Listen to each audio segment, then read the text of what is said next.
Hello, welcome back to the pod. Okay, today we're doing a different style. It's going to be a bit shorter and it's going to be more freestyle.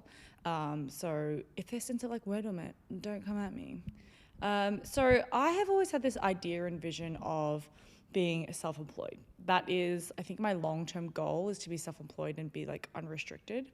And I don't know why. I feel like growing up, I never felt a great sense of like pressure to be boxed in or to go into like a field where I knew how everything would play out for me. I just found it very like very uninteresting and very unexciting for myself.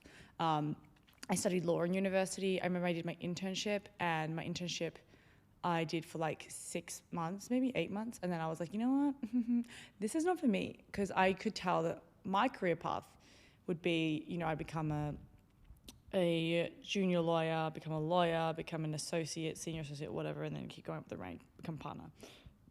Great, works for some people, not for me, and that's fine. I think I'm like had the self-awareness to know that that wasn't something that interested me, and I was okay to step outside of that box. And I would like to give myself credit because I don't think that many people have the confidence to kind of like step outside of the box and say like, oh, that's not interesting for me, and be like okay with looking for something else that would serve them better. So I've spoken about before. I think like my career journey has definitely been more like definitely not linear, really non-linear. I've really like just kind of see where it takes me, follow what I'm interested in.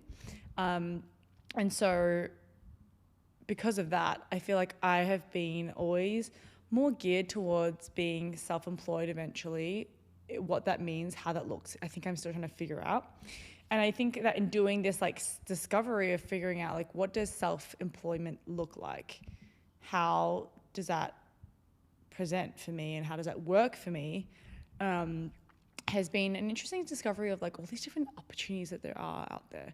And I'm sure you guys have all been on YouTube before or like seen videos on some sort of social media platform where it's just like how to like become a millionaire at the age of 23. Like here are my 10 different streams of income.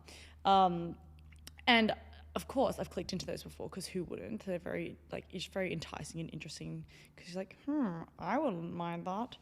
And in those videos, I think everyone's really generally quite broad, even if they went into a lot of detail. It's not like, I think a lot of people go into these videos looking for like a how-to guide, but their videos are more just like, here's all the things that I do. And it's like investments, it's like a creative thing, it's like their job, it's, selling random stuff like drop shipping and things like that. And I think those are super interesting. I like watching them because I think it really opens up my perspective as to like what is out there. But what I would say is I have actually tried like some of those things, and what's tricky is actually getting a business off the ground, regardless of what it is still very time consuming. And so there are no shortcuts to making income, I think still. Like there still requires some sort of like churn and grind to get the outcome that you want. So then I think the next question is like, I'm totally okay with like grinding and like churning away, but it's like, I think there's this like very romanticized idea of being able to do a business that is sexy, right? Like, so maybe you have an awesome tech company that you start up. Great, good for you. Maybe you start an awesome retail online brand. Amazing, good for you. You start like a skincare brand that somebody like really needs and utilizes. You start a really cool restaurant chain.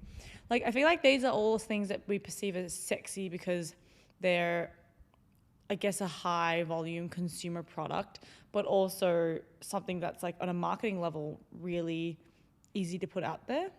But I think the things that are behind the scenes that are not sexy are actually really where the money is. And that's what I've learned from like my investigation and kind of like reading and learning that I've done. So then I think, the question is like, are you willing to do something that is not sexy? Because a lot of people want to have this romanticized idea of having a business, saying I'm a business owner. But I think that often makes us fall down this rabbit hole, which is not the most like ideal or profitable business. I think that's also something I'm learning over time. It's just like, what works for me? So I actually think when you're thinking about these like multiple streams of income situation, first of all, I don't think it has to be like 10 businesses because that's just like a bit ridiculous, like 10 streams of income, not businesses. And I mean, great if you have them and they're all generating a decent amount of money. But some of these people who had these reviews, it was like, they're making like $500 a month from it. And I just think like less is more in that sense. You probably could generate more income from a different stream of like another stream of income that you already have existing. And so I think when I like step back and look at it, I'm like, okay, yeah, I want to have like multiple streams of income, but what has to just drive that decision is like the livelihood that you want to have. Because great, I think a lot of people want to be like millionaires, whatever. But like for me, I think like setting them aside the like money, I actually don't think about the money when I think about having multiple streams of income, like a dollar value. I'm not like, oh, I want to have like X amount of money so I can do this. My view is actually I look at the livelihood I want and the life that I want. So actually what I want is geographical freedom, freedom of time. Yeah, I think just like freedom of movement and freedom of time for me is really, really like important, because for me that unlocks the ability for me to do what I enjoy and do what I like to do. And because I'm, living away from family, I like traveling, I have like a lot of different interests. I like to work out. I like to have freedom of time so that I can choose when I'm working. And the second one is I can choose where I want to be and don't have to like dictate that based on my work. And so I think those for me are actually bigger drivers into choosing like what my streams of income are. And I think that's a step that people like really miss in those videos or those tutorials where they're sharing like what their streams of income are. Because I think unless you really know what the livelihood is that you're trying to drive for yourself, then it's really hard to choose your streams of income, because then your streams of income will end up boxing you in to a lifestyle. And I mean, like the other day I saw this girl who was like, oh, I had like started up a really great business, whatever. She grinded really hard. And then she was like, but once I reached the top of that mountain, I realized like there are so many other things that I want to be doing that's like so not money oriented, and she was still limited and not able to do that, like spend time with her family, travel, see friends, like things like that. And so that's why I think your values of like what is the livelihood that you want to have has to come first, because that can really help drive like where you're putting your attention and your money towards. So in saying that, I think for me, I think that like having maybe say 4 streams of income would be amazing. Like have some income that's like investments and it just sits there and it grows over time. Then you have like an online business where you're not having to manually do anything. You're just like, there's no like physical manual work done. It's like maybe online, you do the stuff, you repair it, and then it just runs on its own. And then you might have your actual full-time job. And then you might have something else that maybe it's like a passion project or something that's interesting to you that it can be like your stream of income. And I think when I bring up the word passion, I think that's another thing I think about is like, can you really make money from like passion projects and hobbies? Potentially. I think it really depends on how good you are at it. But there are a lot of things I've realized, like I think I'm mediocre at a lot of things, maybe like a little bit above average, but can I make a business from it? Most cases that I've tried or like thought about it, I'm like kind of, but not really at the level that I can scale, I don't think. I think my cookie business was like good, but could it really scale? It takes money and time, and you just have to think about whether that's where you want to expend your time. But yeah, I think like power to you if you can make your hobby and your passion really something that like grows and is financially viable. But I really think that like longer term in this day and age, people really need to think about the fact that doing something not sexy as a business or as a stream of income is probably one of the main ways that you're going to thrive in this world and be able to get ahead or just live the life that you want to live. So I think that's one of the sacrifices that people often don't really like think about.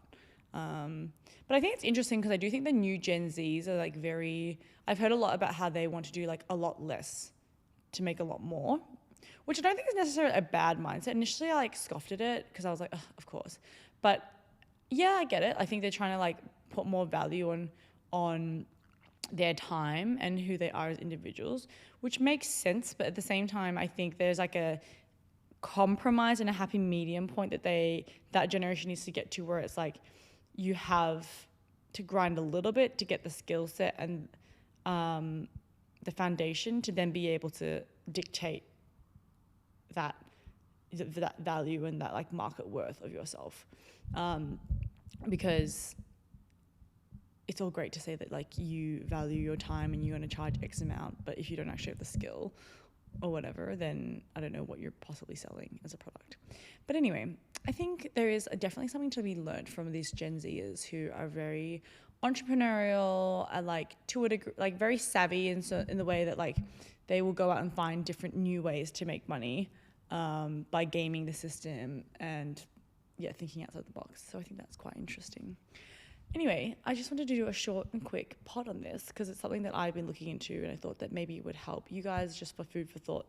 Of thinking about like different streams of income from a different view, and putting like livelihood first and identifying like what is that life that you want to live, how do you want to exist, and then let that lead what you do for work or business or different streams of income, like, and how you look for those opportunities. Anyway, thanks for listening. Bye.